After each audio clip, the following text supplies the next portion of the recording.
ज्येष्ठा गौरी आगमन, शुभमुहूर्त, स्वागत, पूजन, विसर्जन याबाबत जाणून घ्या अतिशय महत्त्वपूर्ण 16 गोष्टी. दरवर्षी भाद्रपद महिन्यातील शुक्ल पक्षातील चतुर्थीला गणपती बाप्पांचे आगमन झाल्यानंतर 3 ते 4 दिवसांनी घरोघरी गौराईचे आगमन होते. गौरी म्हणजे आपल्या गणपती बाप्पांच्या आई म्हणजेच साक्षात पार्वती माता. काही ठिकाणी गौरीला महालक्ष्मी या नावाने सुद्धा संबोधलं जातं. पौराणिक कथेनुसार राक्षसांच्या अत्याचाराला कंटाळून महिलांनी त्यांच्या सौभाग्याचे रक्षण करण्यासाठी देवी पार्वतीला आवाहन केले. त्यांच्या आवाहनाला प्रतिसाद देत माता पार्वतीने भाद्रपद शुक्ल अष्टमीला राक्षसांचा वध करून पृथ्वीवरील प्राणीमात्रांचे दुःख नाहीसे केले.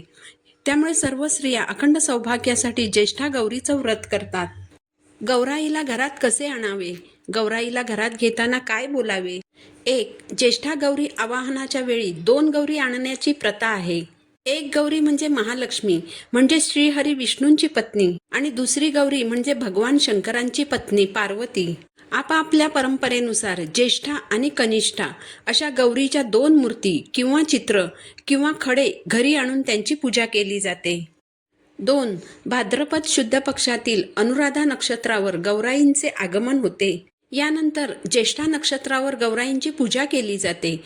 3 दिवसांच्या उत्सवानंतर 3ऱ्या दिवशी मूळ नक्षत्रावर गौराईंचे विसर्जन केले जाते. यंदा अनुराधा नक्षत्र 9 सप्टेंबर 2024 रोजी म्हणजेच सोमवारी संध्याकाळी 6:04 सुरू होईल.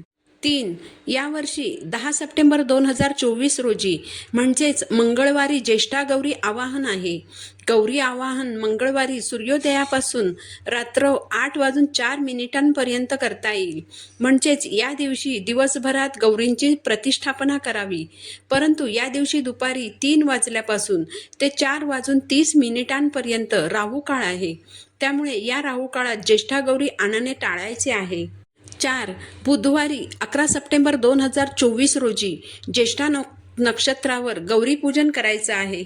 5. गुरुवारी 12 सप्टेंबर 2024 रोजी रात्र 9:51 गौरींचे विसर्जन करायचं आहे. 6. ज्येष्ठा गौरी आवाहनाच्या वेळी 2 गौरी बसवण्याची प्रथा आहे. यातील एक गौरी म्हणजेच कनिष्ठा गौरी ही आपल्या घरात असते. तिला लक्ष्मी असं देखील म्हटलं जातं. ज्येष्ठा गौरी ही बाहेरून आणायची असते. ज्येष्ठा गौरी आणताना घरातील कनिष्ठा गौरीला घेऊन जावे. 7. गौरी घरात आणण्यापूर्वी आपले घर आणि परिसर स्वच्छ करावा. घरासमोर रांगोळी काढावी. दरवाजाला आंब्यांच्या पानांचे तोरण लावावे. तुळशीजवळ रांगोळी काढावी. तसेच रांगोळीने लक्ष्मीची पावले काढावीत.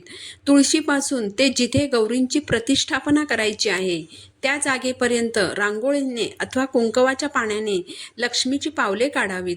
पावलांवर हळदी कुंकू वाहावं. 8.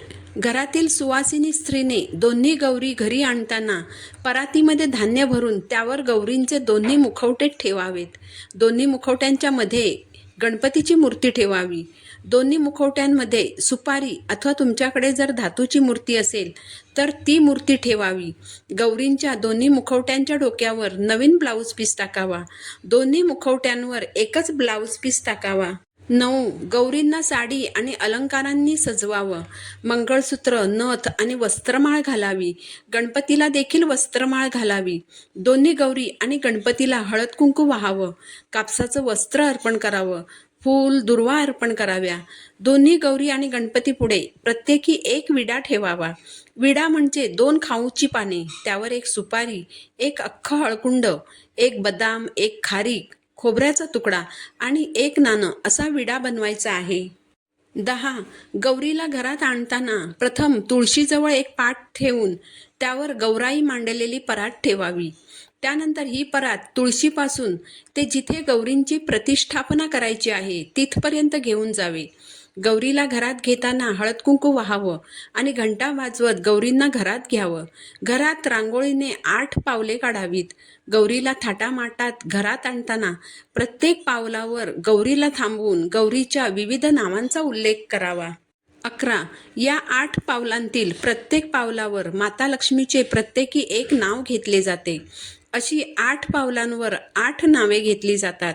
यामध्ये प्रथम जे नाव आहे ते म्हणजे आद्यलक्ष्मी, त्यानंतर दुसरी विद्यालक्ष्मी, तिसरी सौभाग्यलक्ष्मी, चौथी अमृतलक्ष्मी, पाचवी कामलक्ष्मी, सहावी सत्यलक्ष्मी, सातवी भोगलक्ष्मी आणि आठवी योगलक्ष्मी अशा अष्टलक्ष्मींचा समावेश होतो. 12.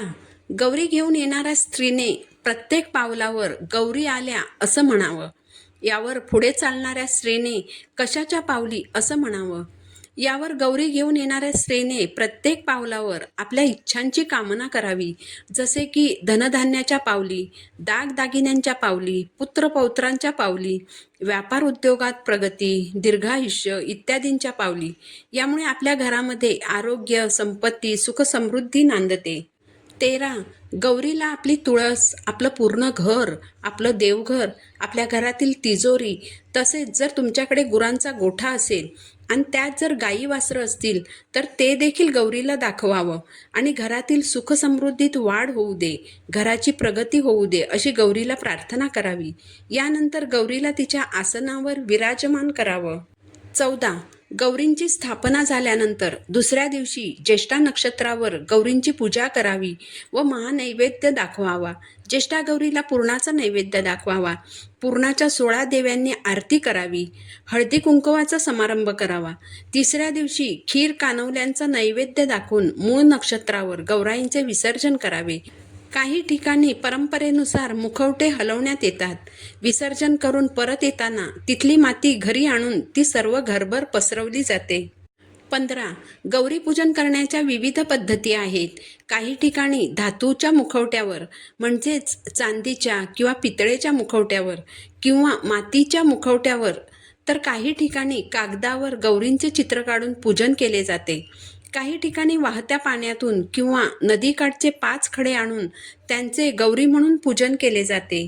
16. काही ठिकाणी संक्रांतीला जी सुगड वापरली जातात त्यांची उतरंड रचून त्यावर गौरीचा मुखवटा बसवतात आणि त्यांची गौराई म्हणून पूजा करतात. काही ठिकाणी सुवासिक फुले येणाऱ्या वनस्पतींची रोपे अथवा तेरड्याची रोपे एकत्र बांधून त्यांची प्रतिमा तयार करून त्यावर गौरीचा मातीचा मुखवटा बसवतात आणि त्यांची गौराई म्हणून पूजा करतात. देवी गौरीचं आगमन घरामध्ये आरोग्य, संपत्ती, सुखसमृद्धी घेऊन येते. ज्येष्ठा नक्षत्रादरम्यान हा उत्सव येत असल्याने या उत्सवाला ज्येष्ठा गौरी असं नाव पडलं आहे. गौरीला माहेरवाशिनीचे स्थान दिले जाते. काही ठिकाणी गौरीला महालक्ष्मी या नावाने सुद्धा संबोधलं जातं. 3 दिवसांच्या उत्सवानंतर मूळ नक्षत्रावर गौराईंचे विसर्जन केले जाते. ही माहिती तुम्हाला महत्त्वपूर्ण वाटली असेल तर व्हिडिओला लाईक करा आणि अशीच नवनवीन माहिती जाणून घेण्यासाठी चॅनलला नक्की सबस्क्राईब करा.